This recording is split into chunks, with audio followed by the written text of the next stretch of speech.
This is the Troll Patrol, live with Justin Freakin. Welcome to a very weird Troll Patrol Live, where we're only going to be on Kick and D Live. So there's probably not going to be a lot of people interacting in the chat tonight. Not going to get any trolls. No right-wing miscreants coming in here. The show will be up on Spotify, YouTube, all that jive afterwards. Warlord, apparently Kick is really glitchy. I don't know how to fix that. I set everything up right on my end. I have my feelings that Kick is just an inferior platform. Simp over on the D Live. Probably should have picked D Live and Odyssey. Maybe. I don't know. Because I went and I looked at Kick, and apparently every time I stream, it's like in 30-second intervals. It cuts out. I don't know why that is. My internet is fantastic. Maybe I am shadow banned on Kick. That's possible. They don't want my woke ass over on the Kick platform. Now we are moments away from Rapey McTreason and a CNN town hall. That is why we're not on YouTube tonight. Of course, we're still serving our ban on Twitch. That's why we're not on Twitch tonight. You will get Trump. You will get Trump in just a few moments. We are minutes away. I was worried that CNN actually wouldn't work for me. It was being a dick. And every time the ad I had to watch in order to get us into the stream came up, it paused at like 5 seconds. But I have CNN up now. No one wants to see my bald head? Why not? Why not? I cut the shit out of it the other day. It's healing up quite nicely, though. We will be back in our normal schedule, Sunday through Thursday, finding out what that news be doing come May 21st. Until then, you get sporadic streams, sometimes only on shitty-ass platforms like Kick and D Live. Before we do the Trump town hall, I will go over what we're going to talk about after the town hall is over. Representative George Santos arrested. I have his comments. He says he's innocent and he will clear his name. It's a witch hunt. Of course he's going to say that. We're going to talk about Dianne Feinstein. An Intercept reporter decided to name names and called out her staffers on Twitter. It was fantastic. You hate to see it, right? Here's your meme of the day. Dressing like this is banned in Tennessee. It's the American Nightmare, Cody Rhodes, who was able to eke out a win against Brock Lesnar. We're going to talk about mass shootings and PSYOPs. The Texas DPS says that Elon Musk and Tim Pool are full of shit. Oh, we're going to talk about the newest accusations against the so-called Biden crime family. He does look like the dude from The Boys, doesn't he? The newest accusations being leveled by the House Oversight Committee and Representative James Comer. We have a press conference from this morning that we're going to check out. But the reason you all came, the CNN town hall with Rapey McTreason. I can't believe we're doing this. I can't believe this motherfucker right here,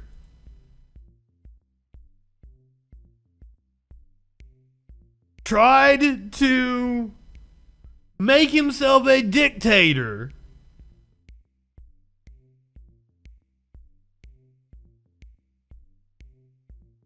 and a national network is going to give him a platform yet again and treat him as if he is a legitimate candidate. I'm shocked. And this comes a day after a jury found that he was liable for the sexual battery of E. Jean Carroll. I'm sure we're going to hear about that. We're going to hear all about his lies about the presidential election in 2020, which is probably a good thing. Another reason I probably shouldn't have been on YouTube tonight. So here you go. You sick of the drama? Are you sick of the drama? Yes. I'm not even going to go there. I am curious about two other things. How much does he try to hit Biden? How much does he try to hit other Republicans? Warlord, it's possible Trump will be the next president. I'm also curious. Words have consequences. It's not out of the realm of possibility. I doubt it. I'm very curious to see whether, and I use the word measured in the broadest sense, but whether he is sort of stays away. So we are moments away. This is in New Hampshire. Here in the United States. A primary state. Very, very closely. And to our viewers, thanks very much for joining us. CNN. You're welcome, Wolf. Town Hall with Donald Trump starts right now.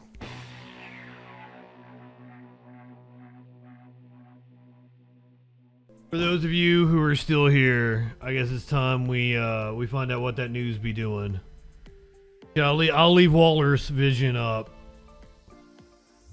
I was going to get a little taste of what the CNN panel was going to talk about, how they were going to frame their coverage. But we've got some other shit going on that we're going to have to talk about. Last night on Fox News, Representative James Comer of the Oversight Committee went on with Jesse Waters to talk about what right-wing media has framed as a bombshell. I don't know that it's a bombshell. What does the MAGA crowd usually say? A nothing burger. I believe we could be in store for a nothing burger. Let's hear the accusations against the Biden family. Now, if that's not enough, Congressman James Comer and Senator Chuck Grassley are planning on holding what we expect to be a bomb. We're going to hear a press conference. We've got video from that. We're going to see some hard evidence that could show. I doubt it. Goes all the way up to Joe Biden. Oversight Chairman James Comer joins us now with more. What can you tell us, Congressman, about what you're going to be showcasing tomorrow? Well, tomorrow, for the first time, the American people are going to see actual bank records that show wire transfers from adversaries around the world into a web of LLCs that were owned or controlled by the Bidens. And then those transfers were made back into the Biden family accounts. So this was one reason the Biden family received so many of the bank violations that are known as suspicious activity reports, because the banks knew that this wasn't normal business activity. But we're going to see whether or not tomorrow, Jesse, Joe Biden was telling the truth when he said that his family never received any money from China. We're going to see tomorrow whether or not Joe Biden knew about his family's business dealings, which we know that he said several times that he didn't. So I think tomorrow is going to be Judgment Day for... Yeah. Are we talking about, what's his brother's name, James Biden? Mainstream media covers this. Or covers it up. Congressman, do any of those bank records show cash going directly into Joe Biden's bank account? Well, you'll see tomorrow, Jesse, they set this up to be as complicated as possible, to make it as difficult as possible to do two things. Number one, trace where the sender was, and secondly, to deceive the IRS. So this is like an organized crime unit, the way that they've set up this litany of LLCs, and they didn't make transfers directly to Biden families. They would transfer from one LLC to another LLC and then make a wire to one Biden, then a wire to the Biden's LLC. I mean, it's just, I've never seen activity like this, and I've been involved in banking for a long time. They were clearly trying to cover up the source of the money, and they were certainly trying to protect the big guy. And what was the business the big guy family was owning and operating precisely? That's the million-dollar question, Jesse. I have looked, I have read, our staff has pored over it. We have talked to associates of Hunter Biden, people that were involved in some of these shady business schemes, and I have yet to determine one credible business. It appears to me, Jesse, the businesses where shell companies set up to launder money from foreign nationals into Biden family's back pocket. Wow. That's what it appears to me. But the Bidens will obviously, after tomorrow, after we release this information that we've been able to gather at a really rapid pace in less than 100 days of subpoena power, and they'll have an opportunity to explain themselves. But I can tell you, Jesse, they're going to have a lot of explaining to do, especially to the hardworking, taxpaying Americans who work over 40 hours a week and struggle to pay their bills. And then they're going to see that the Biden family, the entire family, has been putting millions and millions of dollars in their back pockets from our... Hold on. I would like to point out that Fox News actually has a phone number up for Jesse Waters.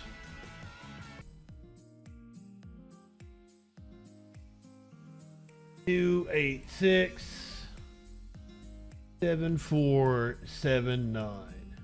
Jesse Waters, we're gonna give you a ringy ding ding here. Waters, and this is my phone. Can't take your call right now, so send me a text. I'm sorry, the voicemail box is full. Please try again later. Goodbye.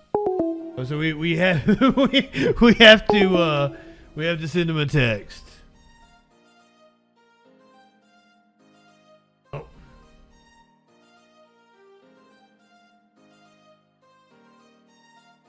929-286.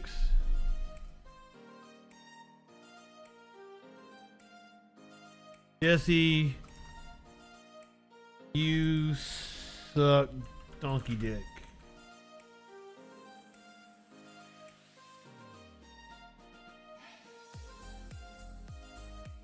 How original, Justin.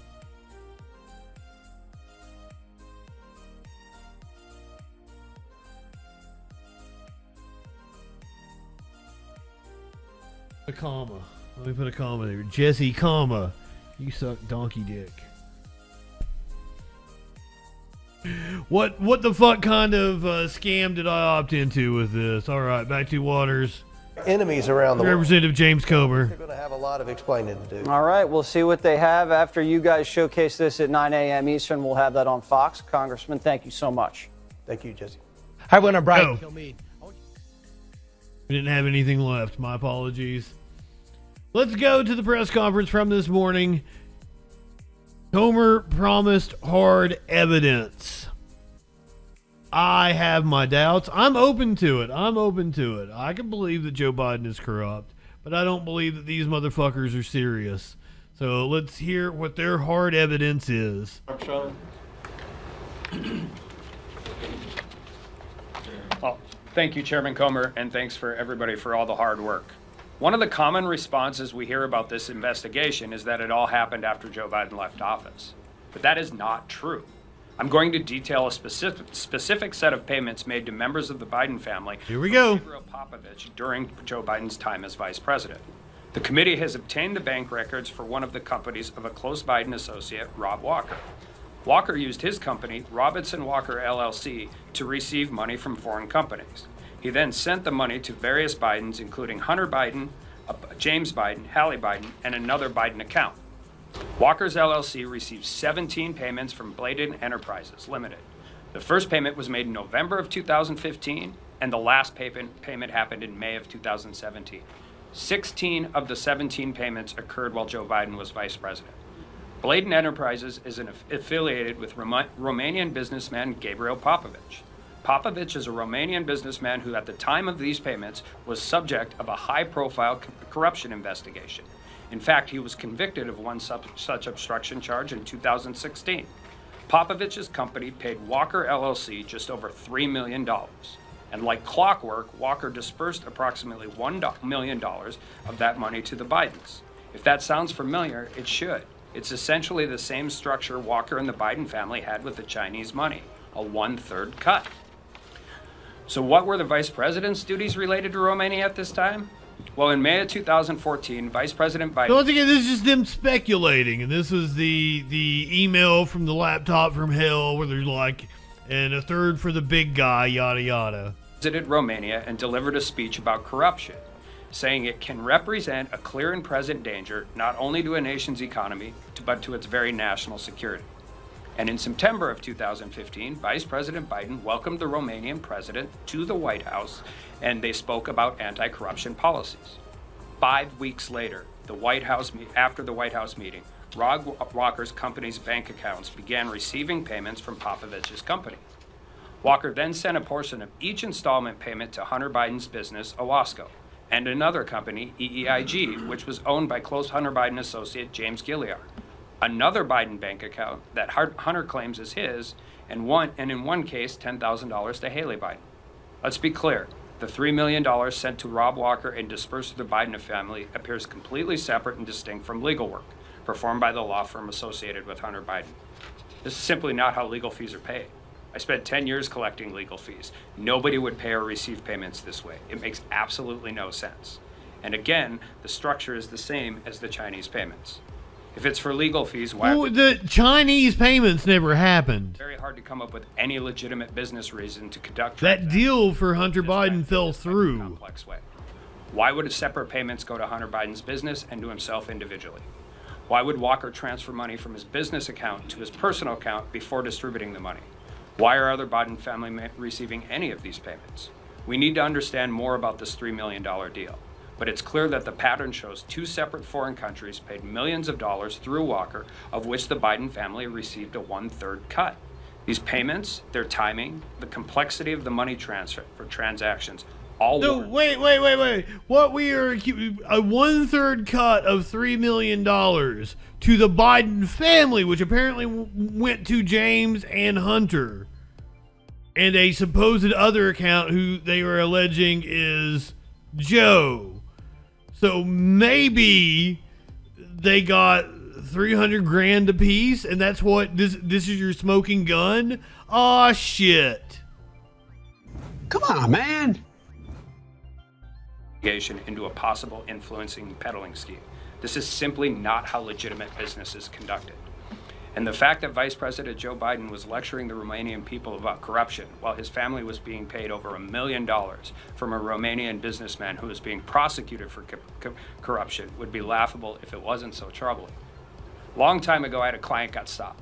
He had $50,000 in cash, 11 burner phones, and a bunch of pawn shop money tickets in his car. And when he came in to see me and I took him as a client, I said, "You have a problem." That is easy to understand.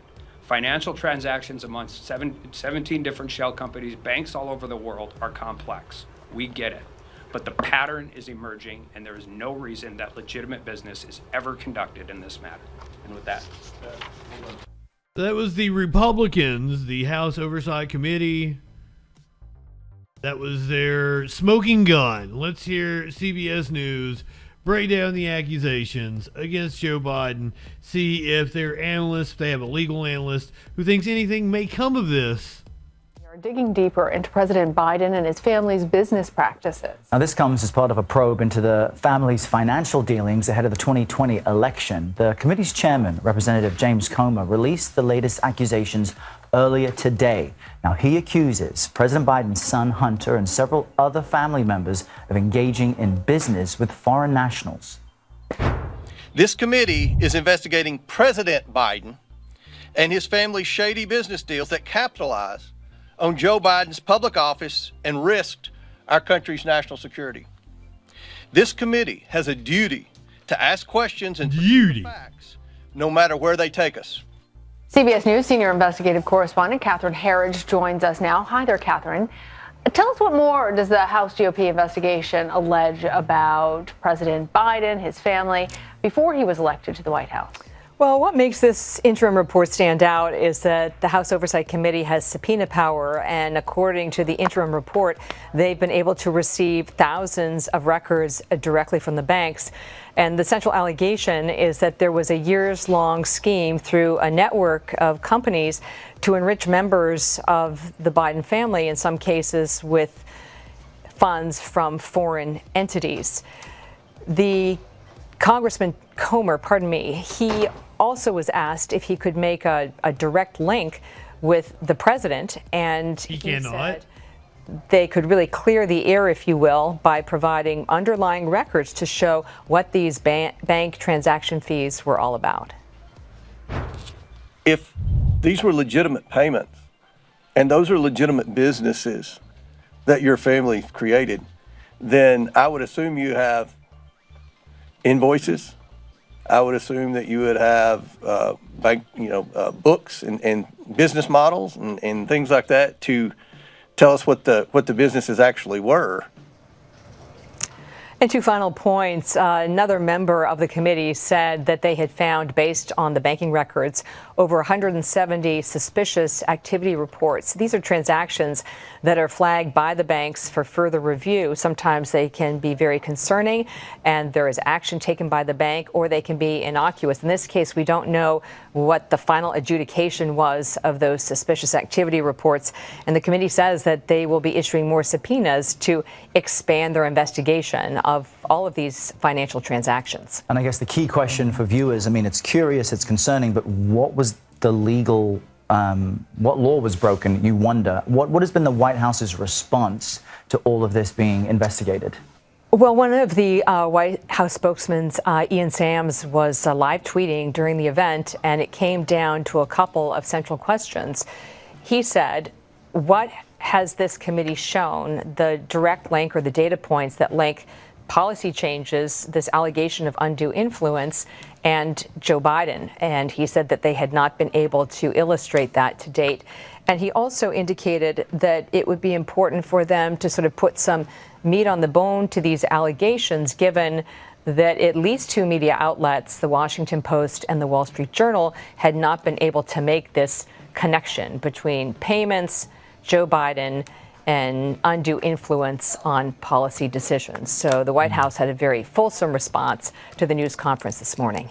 Well, the Republican-led House Judiciary and Intelligence Committees also made accusations against the Biden administration, saying that they used former top intelligence officials to try and discredit the Hunter Biden laptop allegations ahead of Biden's campaign. What more are you learning from this report, Catherine? Well, again, this is an interim report. That one I believe. Two House committees, both controlled by the GOP, the Judiciary and the Intelligence Committee. And they released the report based on interviews, transcripts with witnesses, and some emails. These were all sort of partials in the report, so we can't review the full transcripts or emails independently. But they make the allegation that this letter from 51 former intelligence officials in October of 2020, saying that the laptop had the earmarks of an information campaign, was really sort of leveraged by the Biden campaign to tamp down any discussion of the contents of Hunter Biden's laptop. We did our own independent forensic review of the laptop data. We obtained a copy that mirrored what was provided to the FBI in 2019. And in our case, we did not find any evidence that the contents had been altered or doctored or faked in any way. All right, Catherine Herridge, thank you very much. You're welcome. There you have it, the accusations against Joe Biden, the Republicans working overtime to try to... The thing about getting the intelligence officials to issue the letter, I don't see any impropriety there. So I don't exactly know, you didn't break any laws. Are they trying to allege election interference somehow? I don't know. I still think the accusations regarding payments from foreign nationals, it doesn't sound like it's anything more than any other high-level official would have done. I would say that many of them have done far worse in terms of trading on their name. That's all Hunter Biden is accused of. I do not see any evidence that Joe Biden was being bribed in any way. Now, this is wild for them to hold this press conference this morning alleging criminal activity from the Biden administration while one of their own sat in a cell this morning waiting arraignment on charges. George Santos, the representative from New York, once made a campaign promise that the Democrats' soft-on-crime policies emptied our jails, eliminated cash bail, and essentially given criminals a get-out-of-jail-free card, as your congressman, George Santos, will ensure that criminals are sent to prison to do their time. George Santos in federal custody this morning. This is the first thing George Santos has ever said that wasn't a lie. He, however, is disputing he is a criminal, because of course he is. We have an indictment. We have the information that the government wants to come after me on, and I'm going to comply. I've been complying throughout this entire process. I have no desire not to comply at this point. They've been gracious in there. Now I'm going to have to go and fight to defend myself. The reality is it's a witch hunt, because it makes no sense that in 4 months, 5 months, I'm indicted. You have Joe Biden's entire family receiving deposits from nine family members receiving money from foreign. Wow.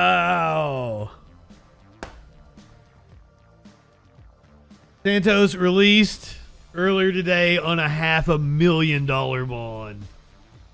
From foreign destinations into their bank accounts. It's been years of exposing. A lot of you here have reported on them, and yet no investigation is launched into them. I'm gonna fight. I'm getting back to that. I'm gonna fight my battle. I'm gonna deliver. I'm gonna fight the witch hunt. I'm gonna take care of clearing my name, and I look forward to doing that. Congressman, did you take any unemployment? Hold on. What do you say to that? I would like the opportunity for. I would like to point out that sign says "Devolder defrauded devoters."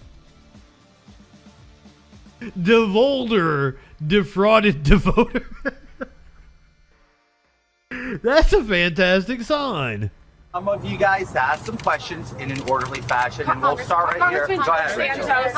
Why would you apply for unemployment benefits when you had a job making $120,000 a year? Rachel, this is part of my defense. This is inaccurate information, and I will get to clear my name on this.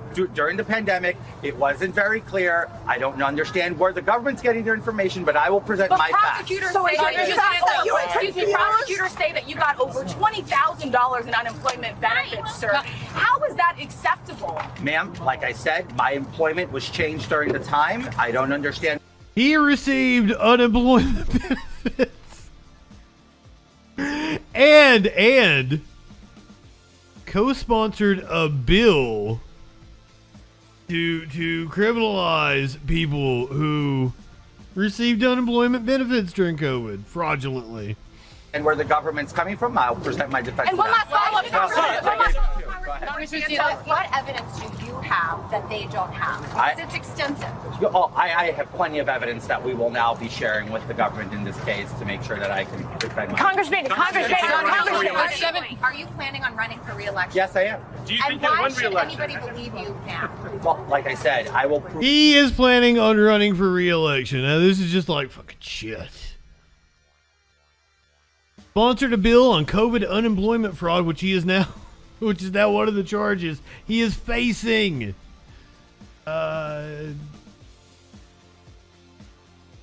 He sponsored a bill surrounding COVID unemployment fraud, which is set to be introduced this week. The Protecting Taxpayers and Victims of Unemployment Fraud Act, introduced last month, and aims to incentive states to recover fraudulent unemployment payments made during the COVID-19 pandemic. Wow.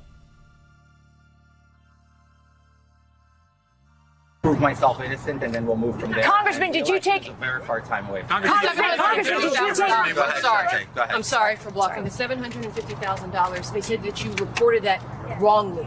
Do you have any comment to that? Well, like I said, I will be giving them all. We'll be delivering all the finances of my company. I'm delivering all my finances to them to dispel their accusation. Congressman, and again, you will not resign. I will not resign. Congressman, did you take campaign donations and use that money to buy expensive suits? No, I did not. Do you think you'll win re-election? I've not seen him wear an expensive suit. That's not up for me to know. Elections are very tricky, and it's up to the people. I trust them to decide what's best Congressman, for them. admitted to lying. You will not be involved in the election, sir. This time around. Oh, look, like I said, I've asked many times. I want to be judged by the work I do in the body, and I stay committed to that.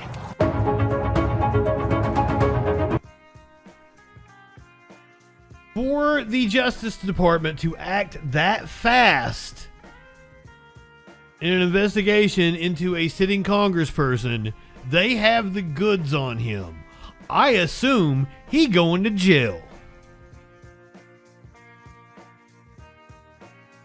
I don't know if it actually ran down the counts he is facing.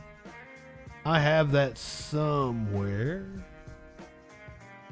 You guys would like me to hit you with that?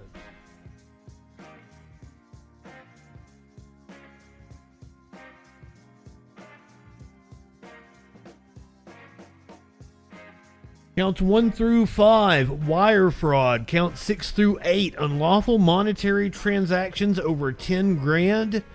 Theft of public money. Fraudulent unemployment benefits. That's counts 10 and 11. And then 2 counts of false statements to Congress on income disclosure forms. Those are the charges. Anthony DeVolder. I want to know, what did it say on his indictment?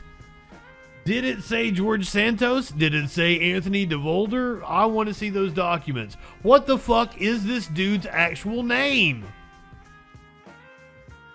I genuinely want to know. From a dude we don't know who, what his actual name is, to a woman who doesn't know what her name is. Dianne Feinstein returned to the Senate. I'm sorry. She returned to Washington, D.C. I'm sorry. The story's been updated. Apparently, she did cast a vote today. Senator Dianne Feinstein returned to Capitol Hill, cast her first votes since February. So, Dianne Feinstein cast her first 2 votes on the Senate floor on Wednesday afternoon.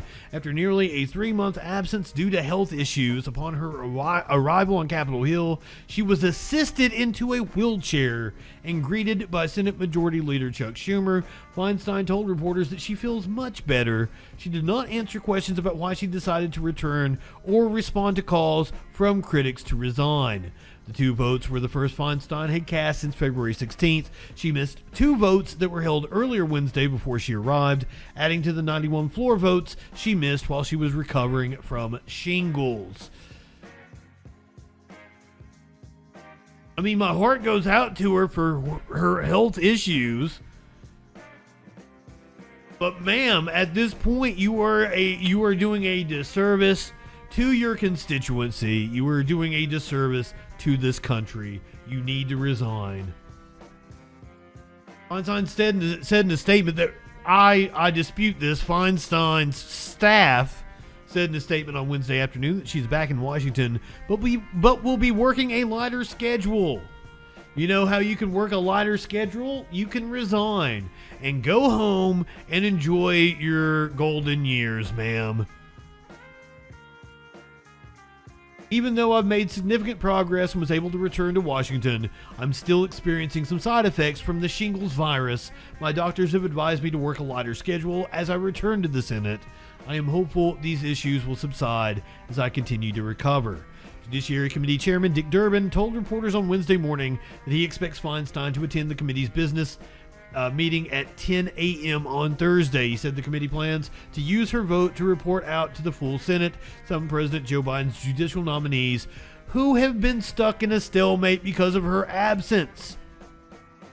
This is an issue because we have a big problem with the judiciary in this country.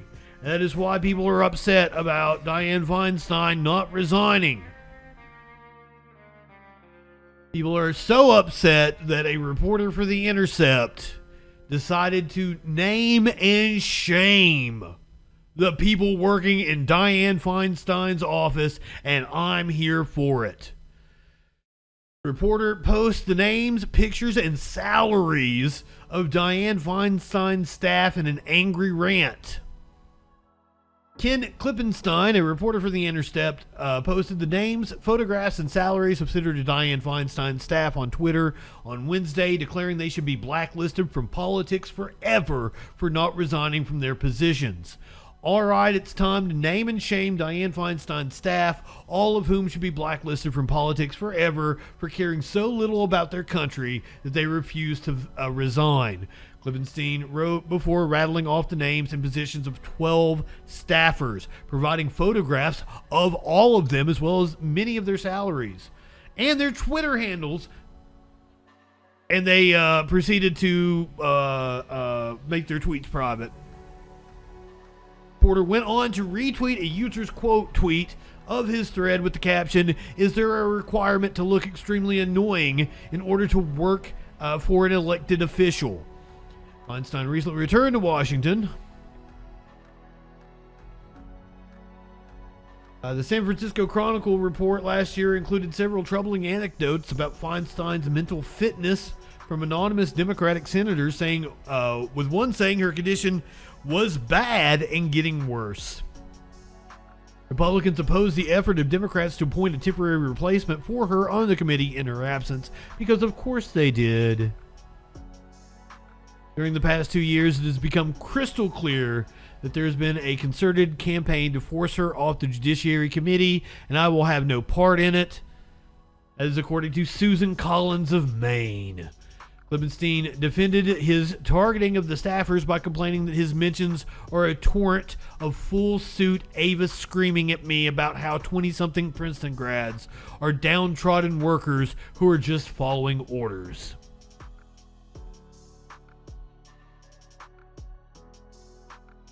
I am in full support of Dianne Feinstein resigning.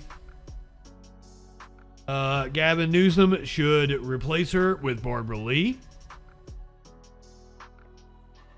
And as big of a fan of Katie Porter as I have been throughout the shows, I think I'm on the side of Barbara Lee for the Senate seat. I don't know. It's a tough choice. Let's continue with politics, shall we? The Republicans held a hearing today on ESG. What emotional? What I forget what it's even fucking an acronym for. Emotional social governance, environmental social governance. ESG, environmental social governance. Investing is used to screen investments based on corporate policies to encourage companies to act responsibly. Many mutual funds, brokerage firms, and robo-advisors now offer investment products that employ ESG principles. So it's just green capitalism. It's fucking bullshit. But not for the reasons that Republicans are saying it's bullshit. Here's a Democrat, Moskowitz, Representative Moskowitz, Florida, calling out Republicans on their bullshit. You think parents in this country care about ESG? No, they care about dropping their kid off at a movie theater or at a mall, or at school. They don't care about ESG. This is stuff that like 10% of Twitter cares about. Okay? And so I just want to know when we're going to get... And the only reason that 10% of Twitter cares about it is because right-wing media tells them to care about it. Tells them to be outraged about it. Serious here. And so, Mr. Chairman, I ask, when is this committee going to have a hearing on gun violence? Great question. Here last year, but all the hearings pertain to the Washington Commanders football team. They pertain to the Equal Rights Amendment. They pertain to... The Equal Rights Amendment is very important business. ...to abortion. They didn't have abortion with a single Biden administration official. They didn't have a single hearing on any type of anything relating to how tax dollars were being wasted by this administration. So maybe you should take the lead in campaigning for your side of the aisle, and then if you all win the majority, then you can have hearings on the Washington Commanders football team again. No, I'm reclaiming my time, Mr. Chairman. That's fine. I wasn't here, but, you're in charge now, and mass shootings are completely out of control. And so you have the power to make the decision, decide whether we should have hearings on D.C. public urination or on mass shootings. You're the chairman. I'm just a lowly Democratic freshman. And so I implore that this committee start to look at mass shootings and the real weapons that are destroying people's lives, which are AR-15s. Thank you, Mr. Chairman. Boom. Boom. Now, this is coming on the heels of yet another mass shooting. The H&M shooting over the weekend in Texas, where apparently the shooter was a fan of Tim Pool. And Tim Pool and his cronies really don't care about the fact that they might have inspired a mass shooter. And it is sickening. Content warning. I'm just saying, look, like, it's just, I think if you did have a lunatic who had posted a couple clips from Tim's show, obviously it goes without saying that that doesn't make Tim at all culpable for the behavior of that lunatic. The guy wasn't even subscribed. So, yeah. The clips show he wasn't even subscribed to the channel. Wow. Right. Wow. It's like he's a fan. Like, he wasn't even subscribed. It was 4 clips from one show. But yeah, so my point is, this is grasping at straws, right? Because even if they can definitively prove, even if it turns out that this is that really is this guy's profile, it is telling the truth, and they have good reasons to be confident, that still is not the nail in the coffin that they think it is here. I mean, I got to be honest. Like, I think it's funny, and I really just don't care. I think we've won so much ground in the culture war that it is completely meaningless that they would even do it, assuming it was a psyop. It means nothing to me. It's just funny. The fact that every chance they get, they're just slandering, like Musk or Timcast or whoever it is that.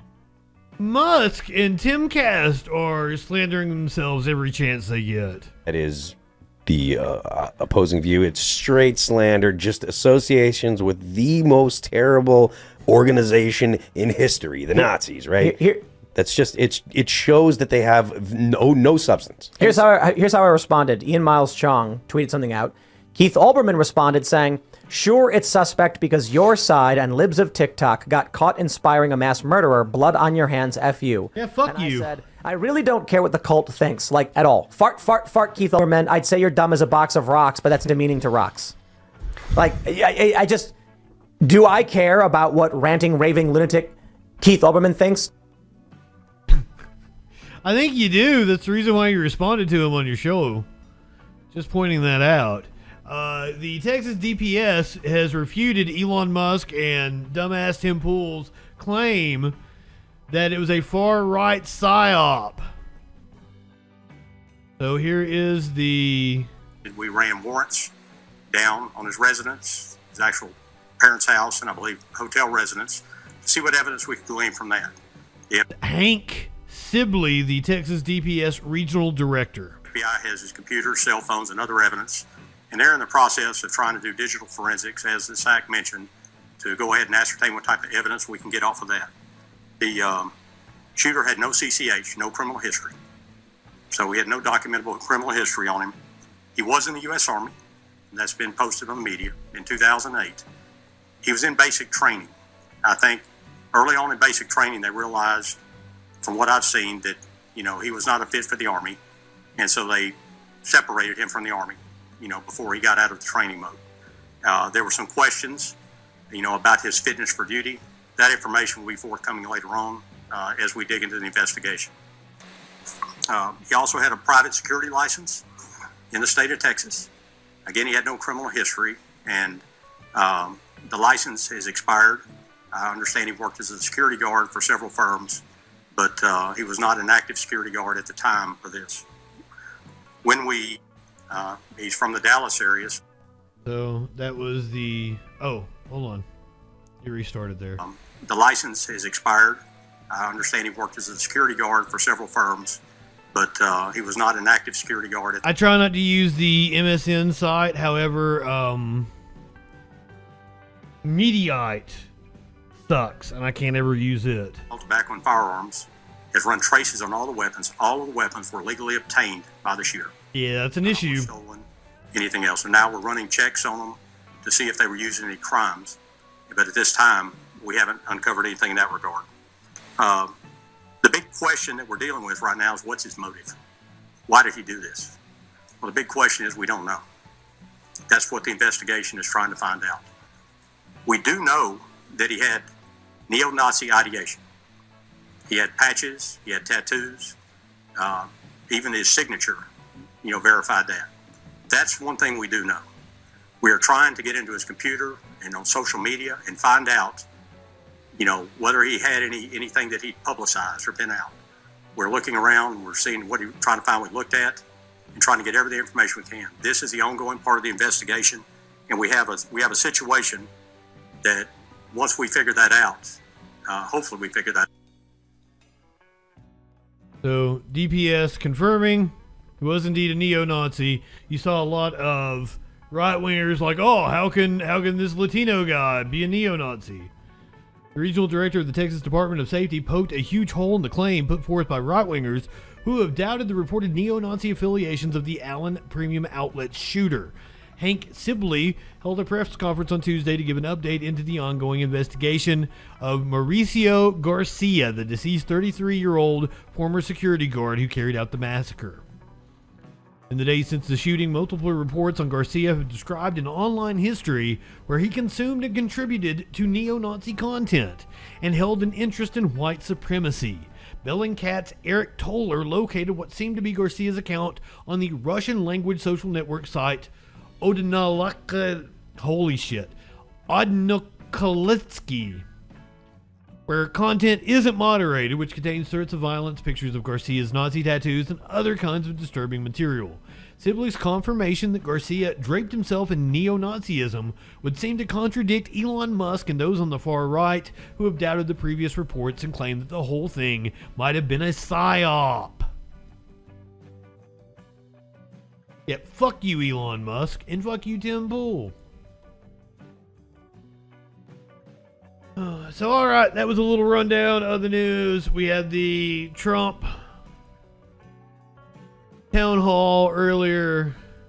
Once again, I will be back on normal schedule, Sunday through Thursday, 8 p.m. Eastern, come May 21st.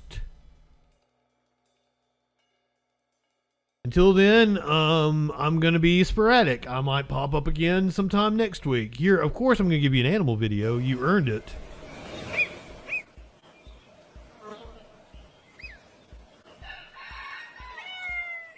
Here's some little ducklings and a kitty.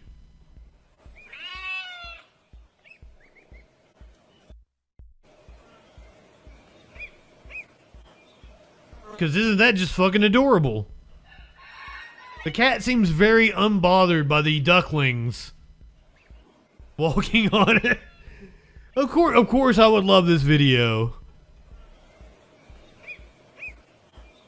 I had a video chat with a client earlier today, and they saw Smokey and Socks in the background. They showed off their kitties as well. Always a fun time. Alright, so I don't know when the next time I'll pop up. It'll be soon. But we're not far from being back to a regular schedule. Go ahead, light one up, tip one back. It's alright to have a little fun before we hit the sack. I'm JustinFREAKIN. We'll see you soon here on the Troll Patrol. Live.